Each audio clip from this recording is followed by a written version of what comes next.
বাংলাদেশ বাংলাদেশ তুমি কে আমি কে তুমি কে আমি কে বাংলাদেশ বাংলাদেশ বাংলাদেশ বাংলাদেশ তুমি কে আমি কে আমার দেশ তোমার দেশ বাংলাদেশ বাংলাদেশ বাংলাদেশ বাংলাদেশ তোমার বাতাস আমার প্রাণে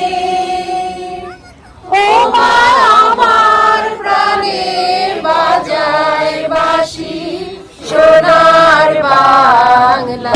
সবাইকে আসসালামু আলাইকুম, welcome back to the channel naturally Nafisa. অনেক দিন পর আপনাদের সাথে আমার দেখা হচ্ছে। সবাইকে প্রথমেই জানাচ্ছি হ্যাপি সেকেন্ড ইন্ডিপেন্ডেন্স ডে, তাই না? তো এখানেও এরকম। তো আমরা এই যেই চ্যালেঞ্জগুলো এগুলো যদি আমরা ফাইট করতে পারি তাহলেই আসলে আমরা স্বাধীন, তাহলেই এই স্বাধীনতাটা সার্থক হবে। বারবার এই কথাগুলোই বলা হচ্ছিল। এই সবুজ কালারের যে মিষ্টিটা, এটা কিন্তু ছিল কাঁচামরিচের ফ্লেভারে, রস